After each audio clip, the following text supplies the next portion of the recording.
그만큼 일본을 무시를 하고 미국 사람들이 들이다 밟았는데 6.25 전쟁이 터지는 순간 일본은 신이 내린 전쟁이라는 거 아니에요. 신이 내린. 모든 물자를 일본에서 다 만들어서 다 한국에 보낸 거야. 후쿠시마 원자력 발전소 터졌죠? 방사능 누출됐고 세슘 동일본 앞바다에 해갖고 수산물 금지했죠? 저거 우리 식민지인데 원래 우리 땅인데 저놈들이 저거 지금 우리한테 덤빈다고 막 열이 나는데 근데 얘네들은 한 번도 사과를 안 했어요.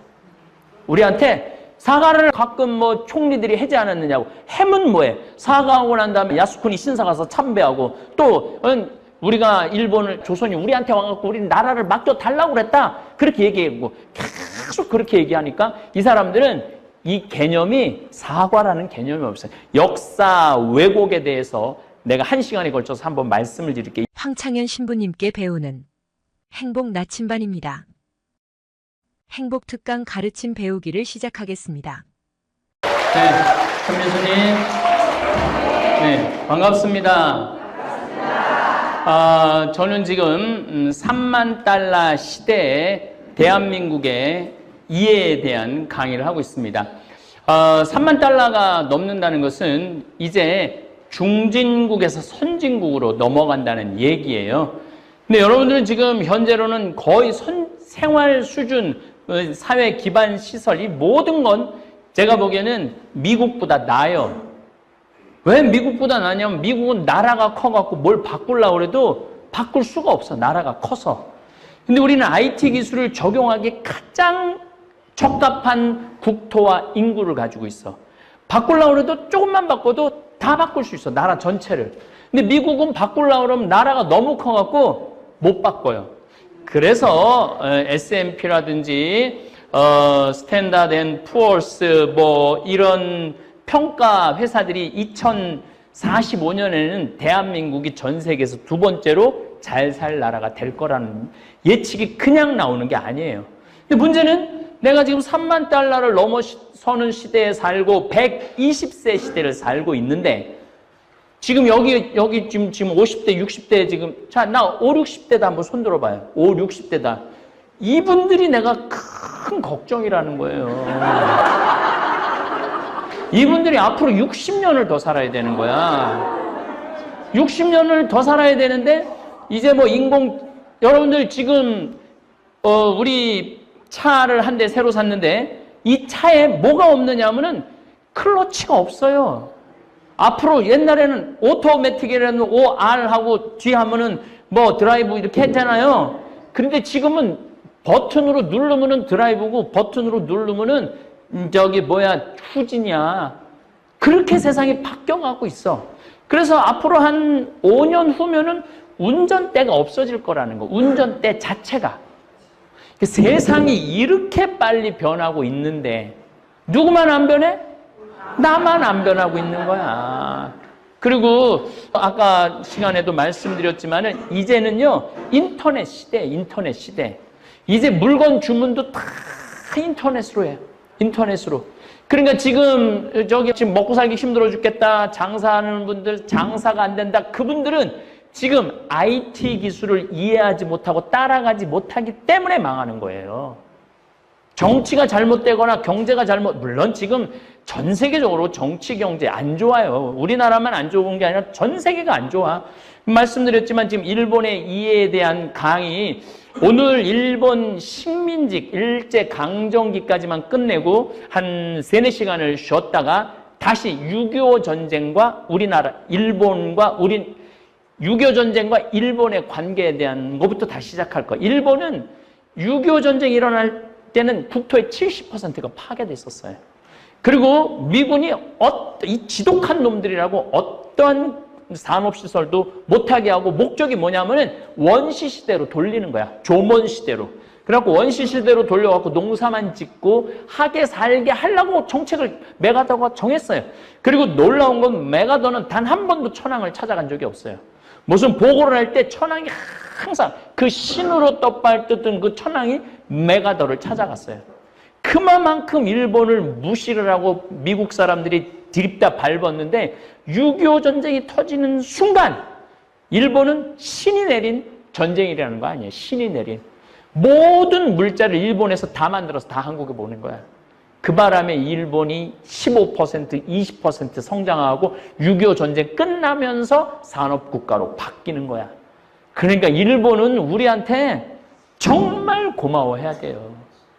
그런데 2011년 3월 11일 동일본 센다이 지진 생각나시죠? 후쿠시마 지진 일어나고 후쿠시마 원자력 발전소 터졌죠? 방사능 누출됐고 세슘 동일본 앞바다에 해갖고 수산물 금지했죠? 근데 우리나라한테 니네들 우리 수산물 먹어라 해갖고 했는데 우리 안 먹겠다. 그래서 WTO에 제소를 했어. 일본 사람들이 저것들 우리 수산물 안 난다고. 근데 했는데 자기네들이 이길 줄 알았는데 우리가 이겼어. 그러니까 열이 너무너무 받는 거예요. 왜 열이 받느냐면 자기네들은 1등 국민이고 우리는 2등 국민이라고 생각을 했거든. 근데 2등 처음에 막 1910년에서 30년, 35년 사이에는요, 우리나라 국민들을 군인으로 안 썼어요. 2등 국민 인간들을 어떻게 군인으로 쓰느냐고. 막판에 이 중일전쟁, 진주만 전쟁 때 우리나라 사람들을 갖다 쓰기 시작. 급하니까. 전선은 넓어지고 인구는 딸리니까 그때부터 우리나라를 강제로 끌고 그게 강제징용이야. 그런데 강제징용을 해갖고 뭐 미쯔비찌라든가 이런 회사들이 굉장히 돈을 많이 벌었는데 물론 65년 한일 협상 때 청구권을 거기에 우리나라 정치인들 잘못한 면이 있죠. 근데 어쨌든 지금 우리나라 법원에서는 배상해야 된다. 근데 무슨 65년에 끝났는데 뭘 배상하라고 그러냐. 후쿠시마 원자력 발전 터져서 수산물 안 먹히지. 그 다음에 징용 배상한 거 할지. 그 다음에 위안부 그것도 우리는 인정할 수 없다고 이번에 정부 들어서 다 하니까 일본 애들이 너무너무 열이 받는 거야. 저거 우리 식민지인데 원래 우리 땅인데 저놈들이 저거 지금 우리한테 덤빈다고 막 열이 나는데 지금 내가 넘겨봐. 내가 왜 내 강의 시간, 일본에 관한 시간 얘기할 때마다 여러분들한테 보내는 거 지금 저펜 패싱에 관한 이야기를 좀 하려고 그러는. 일본이 이번에 오사카에서 G20 했죠? 근데 여러분들 그 아베가 정가운데 섰는데 그 20개 정상들이 와갖고 아베하고 한 명도 악수를 안 해요. 다시 한번 보세요. 다 시진핑하고 트럼프하고 손잡고 시진핑하고 우리 문 대통령하고 손잡고 트럼프는 또 문 대통령 이렇게 툭툭 터지면서 귓속말로 뭐라고 그러고 사우디 왕자하고 트럼프하고 만나고 일본 주최국인데 와서 사진 찍는다고 그랬는데 와서 악수를 한 명도 안 해요. 한 명도. 그러니까 이게 뭐냐면은 이게 굉장히 중요한 상징적인 장면이에요. 이게 무시하는 거야, 일본을. 니네들은 전 세계에서 지금 일본을 알기를 어떻게 알고 하냐면 미국의 개로 알고 있는 거야. 미국의 개로. 그냥 미국한테는 일본이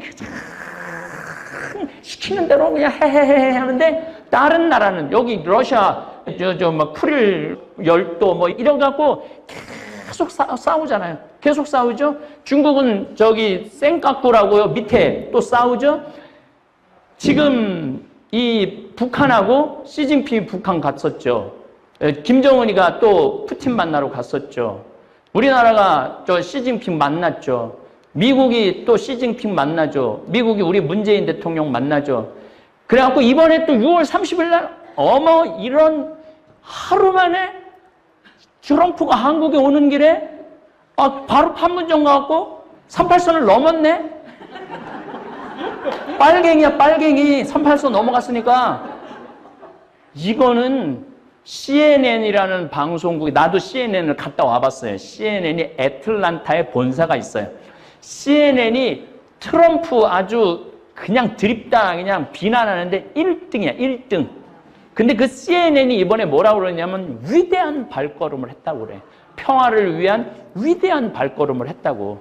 이게 정말 기가 막힌 거예요. 근데 누구만 계속 빠지느냐면 일본만 계속 빠지는 거야. 근데 일본이 지금 계속 김정은한테 조건 없는 회담을 하자. 콧방구도 안 끼잖아요.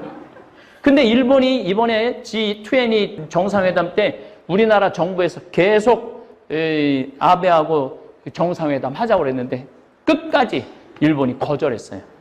그러니까 자기네 스스로가 고립이 되는 거야.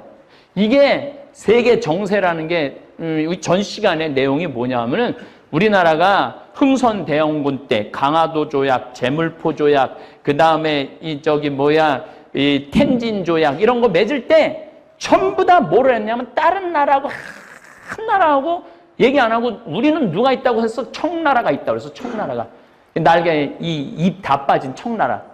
그러는 바람에 1905년 러일 전쟁이 1904년에 일어나갖고 러시아가 우리를 또 지켜줄 줄 알고 이 민비 명성황후가 그렇게 했는데 1895년에 죽잖아요. 그리고 또 고종은 그 죽는 걸 보고 너무 무서워갖고 러시아 공사관으로 도망을 가잖아요. 그 아관 파천이라고 그래. 그거를 1년 한 3개월 동안을 도망가 있어요. 그러니까 아예 궁에 왕이 없었던 거야. 그리고 확 죽어라고 이 프랑스가 하자고 병인양요 1866년에 미국이 1871년에 신미양요 우리 통상하자고 그랬을 때 우리 아무하고도 안 했거든. 그래갖고 결국은 나라를 빼앗겼잖아요. 그러니까 우리도 지금 지금 우리나라가 중국, 러시아, 여기 이제 인도, 또 인도네시아, 뭐 심지어는 이제는 오늘 제가 아침에 국회 아프리카 포럼 갔다 왔지만은 이제는요 아프리카가 기회의 땅이에요. 아프리카의 자원도 많고 왜 아프리카가 기회의 땅이냐면 어느 나라든 그 나라가 기회의 땅이 될 수 있는 가능성은 뭐냐면 애를 많이 낳으면은 기회의 땅이 돼요. 근데 아프리카가 애를 엄청나게 낳아요. 한 16살서부터 낳는 것 같아. 16살서부터 애를 낳는 것 같아. 엄청나. 그러니까 잠비아를 내가 가보면 거기 1,500만이 인구인데 내가 보기엔 한 2,500만 되는 것 같아. 정글에 들어가 보면 그냥 애들이 바글바글해. 걔네들은 카운트가 안 되는 애들 아니야. 근데 지금 잠비아가 뭐가 지금 교육열이 막 생기거든.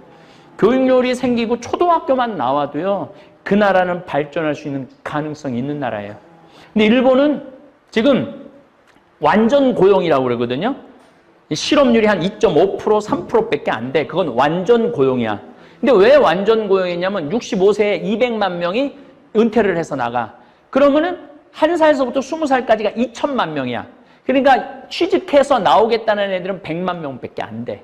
그러니까 완전 고용이 되는 거지. 경제가 좋아갖고 완전 고용이 되는 게 아니라 늙은 사람들이 많아갖고 애들이 없어갖고 완전 고용이 되는 거야. 그러니까 그 나라는 일본이라는 나라는 점점 어두워지고 있는 나라예요. 결코 밝은 나라가 아니야. 그러면은 중국한테도 난징 뭐 30만 명을 학살한 난징 사건도 미안하다 그러고 러시아한테도 미안하다 그러고 우리나라 북한한테는 100번, 1000번 미안하다고 그래야지. 근데 얘네들은 한 번도 사과를 안 했어요. 우리한테 사과를 그래도 뭐 가끔 뭐 총리들이 하지 않았느냐고. 햄은 뭐해? 사과하고 난 다음에 다음 총리가 야스쿠니 신사 가서 참배하고 또 우리가 조선을 한 게 아니다. 조선이 우리한테 와갖고 우리 나라를 맡겨달라고 그랬다. 그렇게 얘기하고 계속 그렇게 얘기하니까 이 사람들은 이 개념이 사과라는 개념이 없어요. 역사 왜곡에 대해서 내가 1시간에 걸쳐서 한번 말씀을 드릴게요. 일본이 얼마나 그냥 이 사람들은 대부분의 국민들은 오해하고 있는 거야 그냥. 자, 이 사진을 다시 한번 보면은 자 경제 규모를 보면은 중국이 12조 달러예요. 미국이 20조 달러야. 그리고 러시아가 1조 5천억 달러예요. 지금 이제 한번 미국한테 밟히는 바람에 석유가 꽉 떨어뜨려가고 밟히는 바람에 러시아가 규모가 좀 줄어들었는데 앞으로 러시아는 발전할 수 있는 가능성이 굉장히 많은 나라죠. 어쨌거나 우리는 이 세계의 강대국 속에 둘러싸여 있는 거야. 다른 나라들은 뭐 요런 나라 저런 나라들은 다 고만고만한 나라들끼리 요렇게 살아갖고 스트레스 받을 일이 별로 없어요. 그런데 우리는 딱 중국이 우리를 선택할래? 미국을 선택할래? 이게 참 어려운 거예요. 또 일본 애들이 또 우리를 선택할래? 중국을 선택할래? 참 어려운 거야.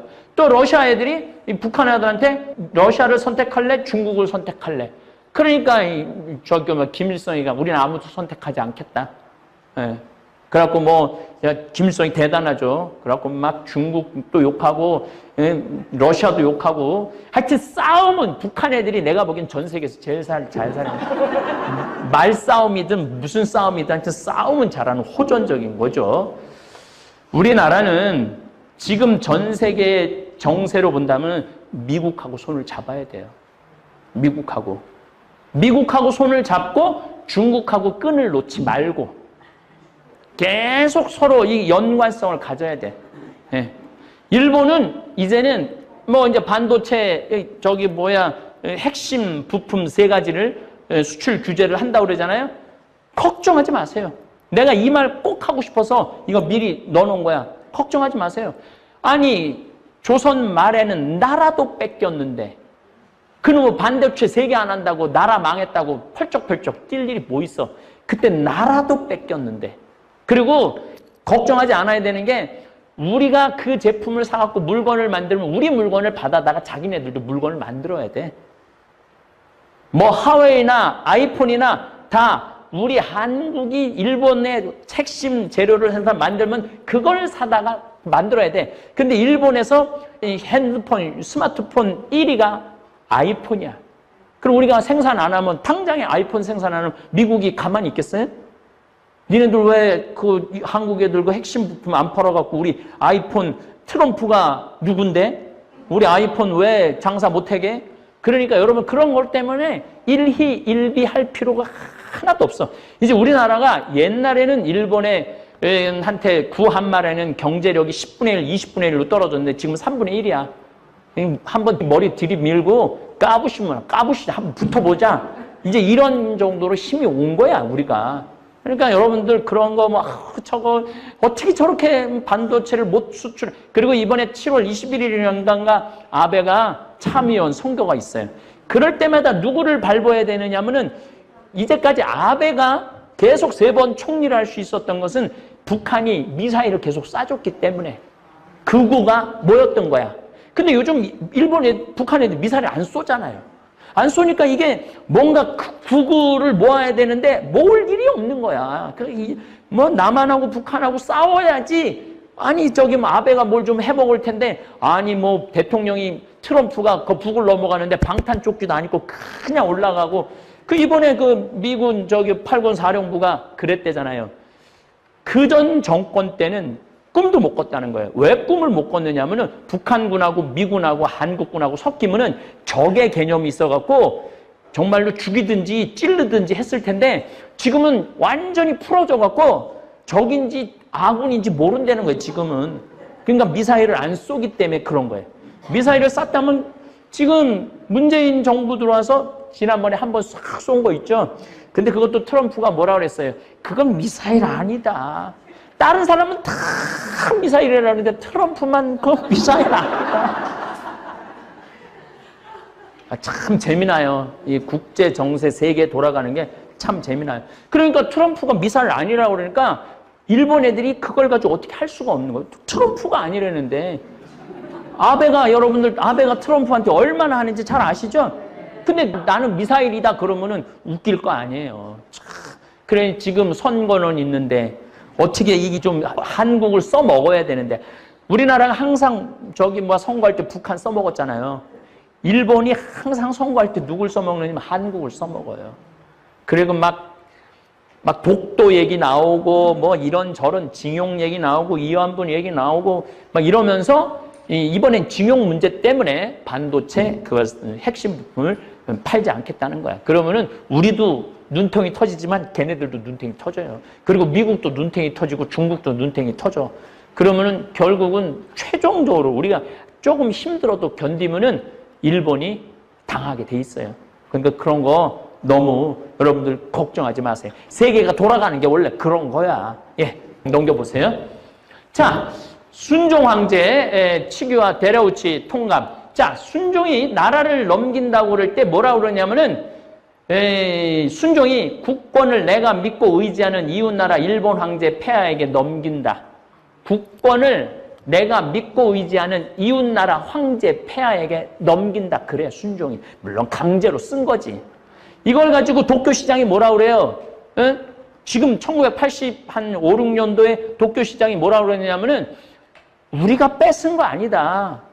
가만히 보니까 미국은 너무 무식하고 힘이 세고 러시아도 이거 무식하고 중국도 그동안 몇백 년의 혜택을 못 받아봤는데 가장 선진한 예의 바른 국가가 조선, 일본이라 조선 사람들이 우리한테 와갖고 우리나라를 좀 맡아달라고 그런 거다. 그걸 1980년도에 도쿄 시장이 말을 해요. 그런 말을 하는 이 사람들이 무슨 사과를 해. 그러니까 제가 말씀드리죠. 한국하고 일본은 영원히 친구가 될 수 없어요. 물론 이 외교라는 거는 영원한 적도 영원한 친구도 없다 그러는데 일본은 그냥 원수야. 그렇게 생각하면 돼. 구조적으로 원수가 될 수밖에 없어요. 지정학적으로. 지정학적으로 원수가 될 수밖에 없어. 이 지정학적인 얘기는 그전에 많이 했지만은 나중에 일본에 대한 이해를 하는데 지진하고 태풍을 꼭 알아야 돼요. 일본은 지진과 태풍 때문에 자기 한 번 흔들리고 나면은 생각이 국민들이 한 번씩 드는 거예요. 빨리 만주로 가야 된다. 대륙으로 가야 된다. 이 생각을 계속 하는 거예요. 내가 여기 봅시다. 여기 이제 그래서 이 데라우치 마사타케 이름도 어려워요. 일대 총독이 뭐라 하냐? 전 한국 원수의 희망에 의하여 그 통치권 양요를 수락한다. 그러니까 수락하는 거, 나라 받는 거를 우리가 맡겨드릴 테니까 웃기지도 않는 일이 벌어진 거죠. 이거 얘기 좀 하면은 이 27대 왕이에요. 27대 조선 왕인데 그럼 조선 500년은 어떤 시기였느냐? 왕을 위한 나라였지 백성을 위한 나라가 아니었다는 거예요. 그러니까 이 우리나라가 500년 동안 이 왕정제도가 500년 동안 이어진 나라도 전 세계에서 거의 없어요. 200년에 한 번 바뀌고 300년에 한 번 바뀌지 500년 동안 이게 그러니 500년 동안 백성들이 얼마나 고통을 겪었겠어. 그러니까 나는 일제 36년을 정리해야 되는 게 아니고 조선 500년을 정리해야 돼. 조선 500년 동안 그 많은 그 백성들을 아프게 한 기존의 세력들, 그 세력들에 대한 여러분들, 우리나라는요, 혁명이라는 게 일어나면은 프랑스 혁명에 1789년에 일어났죠. 그때 마리 앙뚜아네트, 루이 13세인가 14세 다 목 잘라 다 죽였어요. 그리고 귀족들 다 목 잘라 다 죽였어. 우리 신부들 15,000명 다 죽였어. 혁명이라는 건 원래 그게 혁명이야. 죽이려면 막 몇십 명씩 몇백만, 러시아 혁명에 300만 명을 다 처단했잖아요. 죽일 때 싹 죽여버리는 거야. 근데 우리는 죽인 적이 없어. 조선에서 일제강점기로 넘어갈 때도 안 죽이고 일제강점기 끝나고 45년에서 이때 다 살아남았어. 우리는 이 구세력이든 이 빨갱이든 좌빨이든 우빨이든 뭐 보수든 진보든 다 살아있는 거야. 다 살아있어 갖고 지금 우리나라가 어떻게 보면 굉장히 생동적이기도 하지만은 굉장히 복잡한 이런 시스템을 갖고 있는 거예요. 뭔가 정리하고 넘어갔어야 되는데 조선 말에도 정리하지 못했고 그 다음에 일제 강점기 말도 정리하지 못하고 넘어간 거예요. 그리고 이 전두환, 노태우 대통령 그렇게 많은 사람들 죽이고 대통령 됐는데 그거 사형으로 했으면 사형으로 끝났으면 지금 갈등 없었지. 근데 1년 만에 다 꺼내주고 우리 좋은 게 좋은 거니까 다 꺼내줘요. 그러니까 또 아직도 그 사람들 그 얘기 막 하잖아요. 자, 1기 1910년에서 19년이 1기야. 20년에서 31년까지 2기, 31년에서 45년이 3기야. 1기 요때 보면 토지 조사 사업을 해. 이 토지 조사 사업을 하는 이유는 뭐냐면 땅을 다 일본 애들이 살라고, 정리하려고. 회사령이라는 거는 회사를 허가를 받아야 돼. 내가 장사하고 싶다고 그냥 자판 펴놓게 하는 게 아니라 일본에 갖고 저 이거 장사해도 될까요? 근데 이놈이 좀 색깔이 안 좋아. 뭐 하지마 너. 그럼 못해. 자기네들한테 잘 보일 사람만 사업할 수 있도록 해주는 거예요. 그 다음 조선인 대상 매를 이게 구한말이 없어졌었던 거예요. 매를 때리는 거. 그 때리는 태형령이 있었어. 그리고 제일 정말로 화가 나는 건 학교 수업에 선생님이 칼을 차고 수업을 했어요. 여러분들, 이게 아무리 식민지 국가라 그래도 학교 선생님이 칼을 차고 수업을 했어. 그러니까 우리나라를, 조선을, 한반도를 일본 사람들이 어느 정도로 생각하는지 우리가 알아야 돼. 근데 우리는 대놓고 저기 그놈의 새끼들이라고 무시당하는 건요, 우리가 훨씬 무시당하고 이제까지 살아왔어요. 지금도 저 아베한테 지금 무시당하고 있는 거예요. 근데 계속 무시당하면서 살 수는 없어. 우리도 이제 경제력도 있고 군사력도 있고 국민들 수준도 올라갔고, 그러니까 이제는 좀 당당하게 앞으로의 문제가 일어날 것에 대처를 하고 나가자. 그럴 필요가 있다. 만약에 우리가 희생이 필요하다, 그러니까 지금 얘기하잖아. 일본 저 차 사지 말아야 되는 운동 해야 된다고. 뭔가 중국 애들은 지난번에 그 무슨 뭐 일본하고 그 센카쿠 열도 때문에 싸울 때 어떻게 중국 차 다 부셨어. 내가 그때 중국에 있었어요, 마침. 중국에 있었는데 하도 돌로 저기 일본 차를 부시니까 거기다가 지붕에다 써놔. 나는 일본을 싫어합니다. 그 차 위에다가 깨지 말라 이거야. 그렇게 대단했어요. 그 일본 차 불매 운동하고. 우리나라 롯데마트 사드 배치했을 때 중국 애들 우리한테 한 거 봐요. 근데 우리는 계속 사. 계속 사. 그러니까 우습게 보이는 거예요. 일본 차 타는 분들 좀 죄송하긴 한데 산 거야 어쩔 수 없지만 얘네들이 싸움을 걸어왔으니까 지금 사지 말아야 돼. 나는 그냥 진짜 오리지널로 한국 차만 이제까지 타고 다녔어, 나는. 그리고 한국 차가 좋아요. 저 차 타고 다니는데 제가 전 세계 다니면서 안 타고 다닌 차가 뭐가 있었겠어요. 롤스로이스부터 정말로 벤츠 좋다는 거 다 타봤는데 정말 우리나라 차 현대든 기아든 요즘 이렇게 내가 우리 지금 팰리세이드라는 걸 타고 다니는데 좋아. 정말 좋아. 차 정말 잘 만들었어. 5천만 원인데 얼마나 좋아. 5천만 원이 그렇게 잘 나와서 차가. 그러니까 좀 우리 국민들도 그런 의식을 가지고 계속 일본 제품 사지 말라는 게 아니야. 오늘부터 딱 참의원 선거 한 21일까지 한 대도 사지 말아야 돼. 그래야지 무서운 줄 알지. 그래야지. 국민들이 이렇게 깨어 있어야 된다는 거예요. 네, 넘겨봐요. 자, 이게는 20년에서 이제 이게 뭐냐면은 1919년 3.1운동 일어나고 난 다음부터 깜짝 놀랐어요.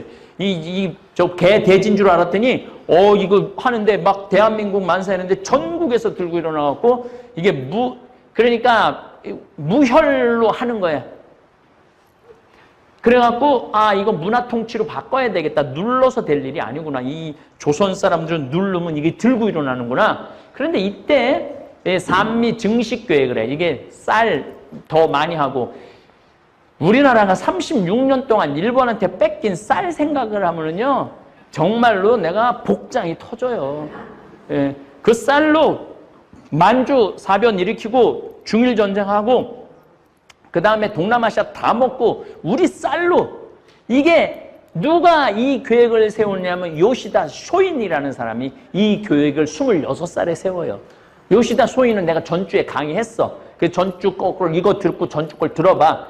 뭐라고 그러냐면은 우리가 러시아하고 프랑스하고 미국하고 통상을 1854년에 열거든요. 이 나라를. 그러니까 우리는 1871년에도 안 열었는데 얘네들은 30년 전에 나라를 열어. 나라를 열면서 교육을 시작을 해요. 근데 교육을 하면서 자꾸 은을 뺏겨. 그러니까 요시다 쇼인이 뭐라고 그러냐면 정한론을 펼쳐요. 조선을 침략을 해서 조선을 인질로, 곡물로, 조선 사람을 인질로, 조선에 나오는 쌀을 곡물로 해서 만주를 침략하고, 리순이라고 이 압록강에 이렇게 하면 쭉 압록강 위에 조금 나온 반도 있죠. 리순을 침략을 하고 그 다음에 중국 본토를 먹어야 된다. 첫 번째가 한반도 조선을 먹는 게 요시다 쇼인의 정한론이야. 이걸 그대로 하는 거예요. 그래갖고 쌀 계획해갖고 계속 빼. 그래서 이제 군산이 나오죠. 헌병 보통 경찰인데 똑같은 헌병이 하는 짓을 똑같이 하죠. 언론 출판에 요게 참 내가 글 쓰는 사람이라 그러는데 요거를 살짝 풀어주면서 이 글 쓰는 사람들을 전부 뭘로 만드냐면 친일파로 다 만들어버려요. 그래서 나중에는 막 얼마나 기가 막히냐면은 이 황국군에 입대하는 거는 영예로운 거고, 그리고 뭐 21살짜리가 죽으면서 천황폐에 만세 그리고 죽었다고 그러는 걸 영웅으로 만들어줘. 작가들이. 이 친일파 작가가 요때 나오기 시작해. 요때. 그 다음에 회사령 허가제에서 신고제로 바꿔주죠. 네.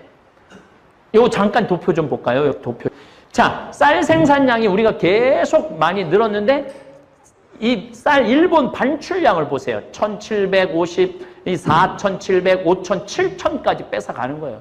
마지막에는 다 뺏어갔어요. 요건 지금 2기를 보여줘서 그렇지만, 네, 넘겨보세요. 3기, 병참기지화, 통치, 민족, 말살, 통치. 아예 그냥 창씨 개명도 하고 완전히 그냥 조선인의 씨를 말려버리려고 마음 먹었던 시기죠. 전개 남면 북양. 이게 뭐냐면 남쪽은 면을 해갖고 하고 북쪽은 양을 키워갖고 이걸 전부 다 재료 면이라는 목화를 해갖고 남쪽에서는 해갖고 씨 빼갖고 일본으로 들여가고 북쪽에서는 양을 키워갖고 양털 갖고 해갖고 어떻게 하냐 다 제품으로 만들어서 다시 조선에 갖고 와서 파는 거야. 그러니까 우리는 다 만들어줘서 비싼 거 판 거 비싼 거 사고, 그러니까 이렇게 뺏어가고 저렇게 뺏어가고 앞으로 뺏어가고 뒤로 뺏어가고 그랬다는 얘기죠. 자, 일제강점기 때 요거는 내가 정말 조사를 많이 했는데 일제강점기 때 한국이 일본 덕분에 경제가 발전했다는 정신 나간, 일제강점기 때문에 일본 때문에 경제가 발전했다는 정신 나가는 사람들이 있어요. 이때 한반도 지하자원과 공업자원이 일제에 수탈당하는 시기야. 1930년에는 일본이 만주사변이 직전이에요. 지하자원을 요만큼 뺏어갔어. 1936년에는 지하자원을 이만큼 뺏어갔어. 1941년에는 지하자원을 이렇게 뺏어갔어. 500. 이때는 1930년 이전에는 지하자원을 안 뺏어갔어요. 왜 안 뺏어갔느냐면 전쟁을 안 했으니까. 그냥 우리 그냥 조선 쌀만 그냥 자기네들 필요한 만큼 갖고 가고 땅 뺏고 뭐 이런 거 저런 거 막 다 하는데 전쟁이 일어나면서부터 지하자원을 캐나갔는데 5배에서 18배까지 캐나가. 이거 넘겨봐요. 자, 그러면은 제일 많이 뺏어간 게 뭐냐면 금이야, 금. 금, 우리나라가 필리핀하고 요 시대에 금이 전 세계에서 가장 많이 나가요. 그럼 왜 금을 뺏어 나갔느냐? 일본이 중국 침략을 위해서 필요한 석유와 공업기계 등을 사는데 금이 필요했어. 중국을 침략하려고 그러면은 뭐 석유도 사와야 되고 기계도 사와야 되고 이러는데 뭘로 사와야 돼? 아니 뭐 엔화 주면 걔네들이 해요. 금을 줘야지 사지. 넘겨봐요. 그래서 일제강점기 때 일본 덕분에 경제가 발전했던, 이거 내가 계속 넣었어. 아주 훌륭해. 우리 싹 뺏어갔어. 일본이 무슨 우리나라 경제 발전을 해. 일본은 금광업뿐만 아니라 철, 석탄, 중석, 흑연, 마그네사이트, 이 중석은 텅스텐이에요. 마그네사이트는 이게 전쟁 무기에 쓰는 핵심 기술이야. 핵심 제품이야. 그래서 엄청나게 빼가죠. 이게 이 숫자가 안 나왔네. 여기 숫자가 나오거든? 근데 이거 지워졌어, 왜? 네, 넘겨봐요. 자, 일제강점기 때, 광공업이 발달한 이유는, 일제강점기 때 광공업이 발달을 했다고 그랬는데, 조선 사람을 위해서 발전한 것이 아니라, 한반도가 일본이 중국을 침략하고 미국과 전쟁을 하기 위해서 지하자원을 수탈해가는 병참 기지였기 때문에 광공업이 발달한 거예요. 달래 발달한 게 아니고. 그러니까 일본 사람들이 한국에 와서 경제를 발전시켜줬다? 보통 일본 사람들이 1930년대부터 우리나라에서 1년을 금을 20톤씩 빼갔어요. 제일 많이 빼갔을 때는 30톤. 30톤. 그러면 30톤이면은 30억 달러 어치를 뺏어간 거야. 그래갖고 일제강점기 때 뺏어간 거 보니까 300억 달러치를 갖고 간 거야. 300억 달러치를. 그런데 우리는 1965년 한일협정 때 무상지원 3억, 유상지원 5억 달러, 5억 달러를 받은 거예요. 36년 동안 그렇게 많이 뺏겨가고도 5억 달러를 받고, 물론 그때 돈가치하고 지금 돈가치, 지금 이 금은 지금 돈가치로 계산한 거지만 나는 돈으로 이게 계산할 문제가 아니야. 36년 동안 이 한반도 땅을 다 파갔다고 생각하면 돼. 다 파갔다고. 그러니까 일본은 다 파가갖고 전쟁 일으켰지, 미국하고도 했지, 만주 먹었지, 인도네시아 먹었지, 뭐 다 먹었잖아. 괌, 사이판 먹었지. 다 먹어. 우리 때문에. 근데 얘네들은 지금도 어떤 생각을 하느냐면은 귀에만, 요 남한하고 북한하고 합치면은 먹기 힘들잖아요. 그래서 지금 아베가 왜 패싱이 당하는 줄 아세요? 미국한테도 패싱이 당하고 러시아한테도 패싱이 당하고 중국한테도 패싱이 당하는 이유가 왜 패싱이 당하느냐면은 남한하고 북한하고 통일하는 걸 가장 싫어하는 나라가 일본이에요. 남한하고 북한하고 통일이 되면은 내가 보기엔 경제력이 거의 지금은 3대 1인데 2대 1 내지는 거의 같아질 수도 있어요. 1대 1이 될 가능성도 굉장히 높아요. 그러면은 난 정말로 그때는 내가 하고 싶은 얘기가 너무너무 많지. 많은 분들이 신부님 어떻게 그렇게 일본에 대해서 많이 알고, 내가 신학교 다닐 때 일본의 그 강점기 때 500페이지짜리 그런 거를 한 2권을 딸딸딸딸 외운 적이 있어요. 하도 억울하고 분해갖고 일본에 대해서 얼마나 우리가 많은, 우리 민족들이 많은 착취를 당하고 고통을 겪었는지. 근데 국민들이 모르는 거야. 국민들이. 일본을 무조건 미워하지 말고 알고 미워하라는 거. 알고. 그래야지 뭔가 일본하고의 관계에 있었을 때 대처할 수가 있는 거죠. 예. 일제강점, 식량과 원료 그리고 노동력을 강제로 동원을 해요. 쌀을 강제로 공출하고 집이 가지고 있는 녹그릇. 마지막에 1943년도, 44년도 전쟁 마지막에는 숟가락까지 다 갖고 갔다는 거예요. 그래서 우리 어머니 또 내가 그때 숟가락까지 총알 만들 수 있는 건 다 갖고 간 거야. 총알 만들 수 있는 거는. 그래서 그때 할머니들 물어봐. 다 집에서 뭘로 밥 먹어? 나무 숟가락으로 밥 먹었대. 나무 숟가락, 나무 젓가락으로. 우리 그 좋은 유기, 방자. 내가 우리 문경에 그 기증한 우리 그 할아버지가 이봉주 인간문화재 77호 방자 장인이거든요. 예. 그 좋은 걸 다 뺏긴 거야. 일본한테. 그때 녹그릇, 뭐 창살까지 다 뜯어갔다니까. 철 이런 거까지. 그래서 강제 징집으로 동원해서 일본 군수공장이나 싸움터로 내보낸 거죠. 예. 산림자원 약탈. 일본, 우리가 이 두만강하고 압록강. 나도 이 두만강, 압록강 두 군데를 다 갔다 왔는데 거기가 절대 천연림이에요. 그러니까 그 사진을 보면 막 어마어마한 것들, 잣나무들 싹 다 잘라간 거야. 만주 건설한다고 다 잘라고, 일본으로 다 잘라고. 여기 오대산에 잣나무 어마어마한 것들 많잖아요. 전나무 이것도 다 잘라갔어요. 다 잘라. 여기 강원도 태백 요 지역에 있는 것도 여기서 뗏목을 만들어갖고 한강까지 떠내려보내갖고 한강에서 거기서 싣고 일본으로 다 갔다는 거예요. 그 어마어마한 이 임업 자원들을. 그러니까 이거는 돈으로, 그러니까 여기 잘라간 나무로 연간 64% 흑자를 내면서 조선 총독부의 재정을 확보하는데 우리나라 북부 지역에 숲이 희생이 된 거죠. 나무 잘라갔지, 땅 파갖고 금 캐갔지, 사람 끌어갔지. 이거는요, 사과를 해도요, 1000년 만년 해도 다 못하는 거야. 우리가 요구할 수 있어요. 너희도 우리한테 잘못했다. 다시는 같은 민족끼리 이 같은 옆에 사는 나라끼리 그렇게 해서는 안 된다. 너희들 국민들한테, 학생들한테 교육해야 된다. 이렇게 우리가 요구해야 돼. 지금 독도는 우리 땅이라고 지금 가르치고 있잖아요. 애들한테, 초등학생들한테, 일본 초등학생들한테. 이게 섬나라를 우리가 이해를 해야 돼. 섬나라 사람들은요, 자기네들 섬 밖에 있는 거는, 섬 안에 있는 건 귀중하다고 여기고 섬 밖에 있는 거는 아무것도 아니라고 생각을 해요. 그러니까 얘네들은 부끄러움을 모르는 민족이에요. 부끄러움이 없는 민족이에요. 그 섬나라를 이해를 할 필요가 있어요. 예. 그 다음에 일제강점 살림 5억 제곱미터. 예. 나무 100이만 하고 심지 않았던 조선 총독부 무책임한 한양이 주산으로 여기는 백악산마저 붉은 민둥산으로 만들죠. 그때 실어나간 나무가 50조 원어치 실어나갔다는 거예요. 달러로 500억 달러. 아까 금은 300억 달러 얘기했죠. 그러니까 그런 거 합치면은 조 달러가 훨씬 넘게 갖고 간 거야. 조 달러.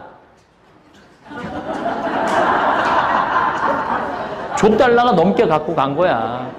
우리가 그런 거를 알아야 되는 거예요. 내가 이제 청국장, 이제 다음 강의는 청국장에 대한 강의를 할 거예요. 청국장이 굉장히 중요해요. 우리나라가, 만주하고 우리나라가 콩 원산지예요. 유럽으로 넘어간 건 콩이 19세기야. 그 다음에 남미, 미국, 호주로 간 건 20세기야. 그래, 두만강이 왜 두만강이냐면은 콩두자에 찰만자야. 그래서 두만강이야. 그렇게 우리가 콩이 많았던 민족이야. 그러니까 이 콩이라는 게 우리가 근데 콩 자급률이 지금 우리나라가 지금 5%, 10%밖에 안 되잖아요. 다 중국하고 미국하고 호주에서 수입해 오잖아요. 이 콩이 우리 민족한테는 딱 맞는 거야. 이 콩이 최고 좋은 게 내가 그래서 얘기하는 게 청국장이 그냥 청국장이 아니야. 우리 민족의 최고의 선물인 게 청국장이에요. 그래서 이제 토요특강에 논문이 한 1200편이나 되는데 그걸 다 요약할 수는 없고 아주 우수한 논문만 내가 정리해갖고 이렇게 여러분들한테 강의를 또 드릴 거예요. 네. 내가 얘기했잖아. 토요특강 만들면 모르는 게 없어. 콩부터 시작해갖고. 우리가 1년에 2000가마를 쓰거든요. 청국 콩을. 2000가마 쓰는데 이게 한 가마에 35만 원, 37만 원이야, 콩이. 지금 어제 보니까 100가마 또 들어왔는데 40만 원이야. 근데 수입콩은 얼마냐? 한 가마에 8만 원에서 11만 원이야. 그러니까 우리 콩 산다라는 게 보통 용기 가지 않으면 사기가 쉽지 않아요. 자, 광물자원 약탈.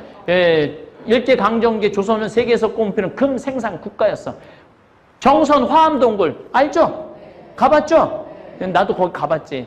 거기에 그 다음에 경기도 광명동굴 금 캤던 데야. 경기도 광명은 1972년까지 캤어. 경기도 광명은. 내가 처음 보좌신부로 발령받았는데 철산성당 보좌신부 그러더라고. 철산 이거 북한에 있는 건가? 왜 이게 철산일까? 알고 봤더니 이런 역사적인 그런 사연이 있어서 광명, 철산 이게 나오더라고요. 예, 넘겨보세요.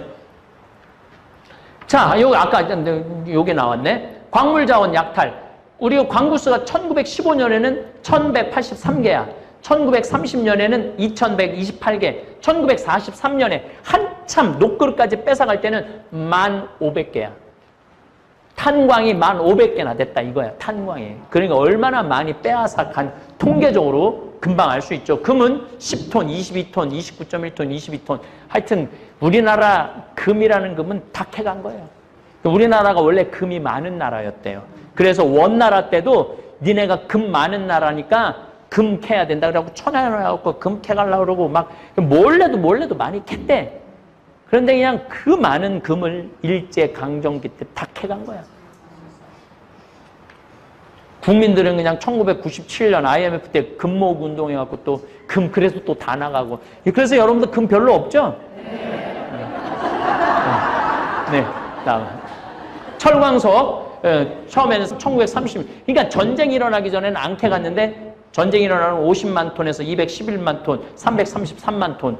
그 다음에 중석. 아까 말한 텅스텐. 이 텅스텐을 내가 파푸아 뉴기니 우리 동창신부 선교사로 나가 있을 때 내가 스킨스쿠버를 했거든요. 거기 바다 다이빙을 하는데 비행기 일본 일장기 달린 비행기 다이빙을 했었어요.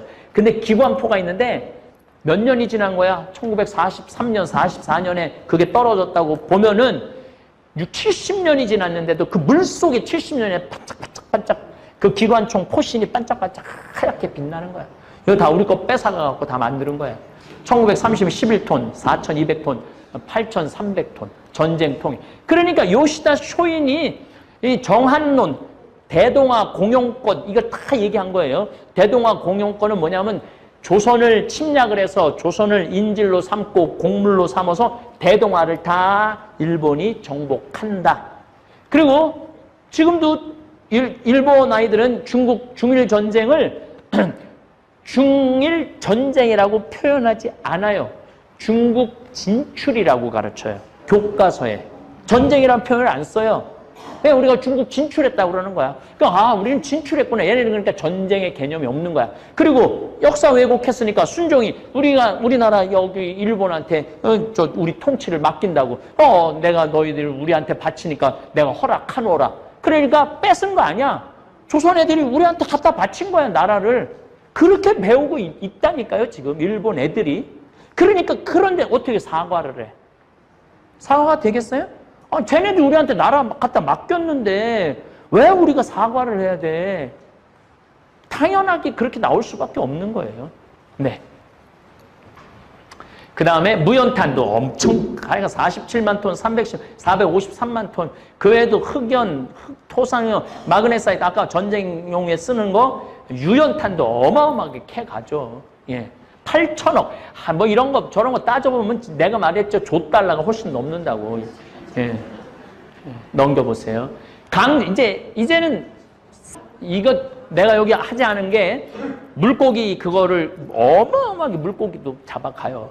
근데 그거는 이제는 하다 못해 사람 뺏어가는 거야. 모집하고 관에서 뺏어가고 알선해갖고 꼬셔갖고 돈 얼마 줄 테니까 더 가자 그러고 그 다음에 징용 근로보국대 이게 연인원 700만 명을 동원해가요. 자원병, 학도병, 징병은 이제 마지막에 이제 안 되니까 어떻게 징용을 학도병도 이제 황국 시민이 우리는 맨날 2등 시민이라고 그러는데 네가 군대 가면 황국 1등 국민 된다고 꼬셔갖고 그냥 18살, 17살 이런 애들이 막 가고 그런 거죠. 결국은 나라를 빼앗겼기 때문에 이런 정말로 복장 터지는 일들을 우리 국민들, 민족끼리 한 거죠. 그 다음에 군속, 군부, 일본군 성노예가 총 20만 명이었는데 대만, 중국, 하다못해 저쪽 말레이시아 다 했는데 우리나라가 20만 명 중에 우리나라가 10만 명이 있었어요. 2분의 1이 우리나라, 이제 할머니들 몇 안 남았다고 그랬잖아요. 10 몇 명. 자, 우리나라 사람들, 우리나라 정치하는 사람들, 일본 사람들 욕할 거 아니야. 우리가 반성해야 되는 거야. 우리가 지켜내지 못한 우리의 대한민국의 여인들이에요. 내가 이 얘기를 또 언제 하느냐 하면 임진왜란 때 일본 애들 와갖고 줘서 다 짓밟은 거야, 여자들. 그 다음에 명나라 와갖고 이여성 장군이 와갖고 5년 동안 있으면서 5만 명이 다 짓밟고 그리고 병자호란 때 또 내려와갖고 다 짓밟고 200만을 끌고 간 거 아니에요. 그러니까 우리나라 여인들을 지키지 그래서 내가 대한민국 남자들은 여자들한테 찍소리 하지 말고 시키는 대로 살아야 돼요. 지켜내야지. 네, 넘겨보세요. 자, 그러면 우리가 간 게 어디야? 여기 난징, 그 다음에 만주, 사할린, 이렇게 다 끌려간 거예요. 끌려가고 전쟁하고 또 총알 가서 날라주고 참호하고 이렇게 희생을 당한 거예요. 그리고 돌아와갖고는 또 매국노라고 또 돌아와서는 돌 맞고 침 받고 그 나라는 또 반으로 또 나눠지고 내가 그래서 그런 와중에 어떻게 5천만 명이 3만 달러를 넘을 수가 전 세계 7나라밖에 없는 경제력을 한 게 기적이라는 거야. 그래서 지금 5천년 역사 중 가장 위대한 대한민국 우리 이 한민족 중에 가장 위대하고 우수한 이 세대가 누구냐 바로 여러분들 세대야. 여러분들 세대 중에서도 지금 7, 8, 90대 이분들이 허리띠 졸라 매가면서 이놈의 전쟁 이 가난한 것 자식새끼들한테 물려주지 않겠다고 그러면서 자기는 못 먹어도 자식은 공부시켜갖고 이 나라가 이렇게 올라온 거예요. 그렇게 보면은 참 기가 막히죠. 그러니까 지금 7, 8, 90대 할머니들 지금 30만 원, 24만 원 주는데 더 줘야 돼. 세금 더 내갖고 더 줘야 돼. 그래서 나는 세금 내는 거 우리는 1년에 세금을 3억 내요. 청국장 파니까 30억 파니까 3억 내는 거 맞지. 10분의 1 세금 내니까 나는 기쁘게 내요. 기쁘게. 왜냐하면 세금을 내야지 그 세금 갖고 할머니, 할아버지들한테 돈 드릴 거 아니야. 지금 우리나라 지금 저 대기업에 있는 사람들 정부에서 내라는 세금 그것만 다 내도 우리 할머니, 할아버지들 한 달에 50만 원씩 줄 수 있어요. 주고도 남지. 그 기본적인 거를 안 가르치는 거야. 그 기본적인 걸. 강제동원을 보면은 일본 전쟁 지역 동원 노동자가 139만 명, 일본으로 간 동원자가 70만 명, 군인 군속으로 전쟁터로 여기에 이제 그 복잡한 뭐 백선엽 그다음에 박정희 다 여기 소속인 거예요. 그래갖고 이 갈등이 지금까지도 있는 거예요. 일본 성노예고 10만 있는 거죠. 예. 곡식 이게 이제 군산이 나와. 군산이 느닷없이 발전하고 지금 이제 군산이 참 이 군산 생각하면은 마음이 복잡해요. 왜냐하면 일제강점기 때 호남 지방의 식량을 다 뺏어가느냐고 군산이 커졌어. 그리고 이제 빠져나가는 바람에 군산이 망하고 지금 무슨 차 공장이 있는데 그것도 안 돼갖고 내가 군산 쪽 강의 갈 때마다 내가 꼭 목욕탕을 가잖아요. 1시간 전에, 2시간 전에 도착해갖고 목욕탕 내비게이션 하면은 문 연 목욕탕이 없어. 다 문 닫아갖고 창문 다 깨지고. 곧 한 4, 5년 전부터 그랬어요, 벌써. 그러니까 이제는 그거 시대를 못 읽는 거지, 군산도. 군산도 변해야 되는데. 어쨌든 1899년 일제강점기 호남평야에 기름진 쌀을 노린 일본군에 의해 군산항이 개항이 돼요. 우리나라 최초로 포장 도로가 2차선이 돼요. 전주에서 군산까지. 이 다 일본으로 쌀 보내려고 기차 낸 것도 일본에 쌀 낸 거, 군산항 연 것도 일본으로 쌀 낸 거 발전시킨 게 아니야. 전부 다 일본으로 수탈해가고 약탈해가기 위해서 만드는 도시들이죠. 1909년 조선의 쌀 30%가 군산항을 통해서 일본으로 가요. 그런데 내가 이 자료를 보면서 1940년대 후반에 그 할아버지들 그때는 거의 4분의 3을 갖고 갔다는 거예요. 마지막 전쟁통에는 4분의 3을. 25%만, 그러니까 숨만 쉬게 하고 농사만 짓게 하고 나머지 다 뺏어간 거예요. 네.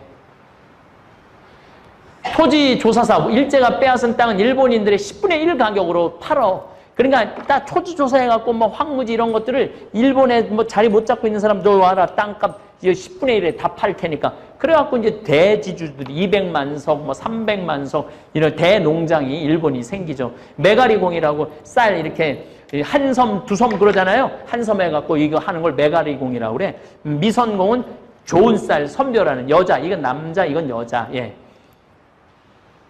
자, 일제가 빼앗은 땅은 일본인에게 10분의 1 가격에 팔죠. 예. 군포, 부산, 인천, 진남포, 목포 다 쌀뿐만 아니라 모카, 송이, 무게를 주게 씨를 빼갖고 완제품으로 모카 보내면은 또 그거 만들어갖고 우리가 사고 또 그랬던 거죠. 예. 물론 사실은 우리가 텔레비전을 보면은 막 독립군, 독립투사, 뭐 고문 받는 거, 뭐 그런 거 많아요. 물론 제가 그런 이야기를 할 수도 있지만은 이걸 먼저 알고 왜 이 사람들이 독립운동을 하고 그 고통을 당하고 그 다음에 알아야 돼. 이렇게 우리가 경제적으로, 민족적으로, 문화적으로 다 착취당한 게 근데 이제 히로시마에 원자폭탄이 터지는 바람. 자기네들 30만 명 그때 죽었다고 그러는데 우리 조선인이 그중에 10만 명, 16만 명 그 정도 죽었어요. 엄청나게 죽었어요. 우리 조선 사람들이. 근데 그거는 싹 빼. 그건 또 나중에 내가 환경 강의할 때 귀에 있으면은 원자폭탄이 얼마나 무서운 건지. 그러니까 북한에 핵이 있으면 안 되죠. 북한에 핵이 있으면 안 돼요. 어쨌거나 여러분들 제 이 토요 특강을 이렇게 1편부터 지금 25편인가까지 지금 있어요. 쭉 보세요. 쭉 보시면서 이렇게 하면은 좀 3만 달러에 대해서 이해가 좀 되겠구나 이런 도움을 많이 받으실 거예요. 공부를 해야 돼요. 우리는 60년을 더 살아야 되기 때문에 공부를 해야 돼. 그냥 내일 모레 죽을 거면 공부 안 해도 되지. 근데 앞으로 지금 오늘 맨 새댁이야. 그러니까 요즘 내가 나 참 걱정이 너무 많아 여러분들에 대해서. 나는 교회가 먹여주고 재워주고 뭐 덜 외로워. 난 잠비아 일도 있고 뭐 또 뭐 지금 뭐 또 이제 남수단도 뭐 하자고 그래갖고 바쁜데 여러분들은 그냥 60년 동안 아무것도 안 하고 나 나중에 하려고 그러시지 말고 조금 인생을 좀 적극적으로 계획적으로 뭐 문경도 가고 멕시코도 가고 이스라엘도 가고 아프리카도 신부님 한번 그러고 아프리카가 도대체 뭔가 한번 갔다 오면은 세상을 바라보는 눈이 많이 바뀔 것입니다. 감사합니다. 역사를 잊은 민족에게 미래는 없다는 말은 스페인의 철학자 조지 산타야나가 한 유명한 경고에서 비롯된 것입니다. 산타야나는 과거를 기억하지 못하는 자는 그것을 반복할 수밖에 없다라고 말하며 역사를 기억하고 배우지 못하면 그로 인한 과거의 실수를 반복할 수 있음을 경고했습니다. 이 말은 역사의 중요성을 강조하며 과거의 사건들에서 교훈을 얻지 못한 민족이나 사회는 비슷한 실수를 되풀이할 위험이 있다는 뜻입니다. 역사적 맥락을 잊으면 문화, 전통, 국가 정체성이 약해질 수 있고 외부 위협이나 내부 문제에 대처하는 능력이 줄어들 수 있다는 경고로 해석됩니다. 따라서 역사를 배우고 기억하는 것은 개인과 국가 모두에게 중요한 일이며 이를 통해 더 나은 미래를 만들어 나갈 수 있습니다.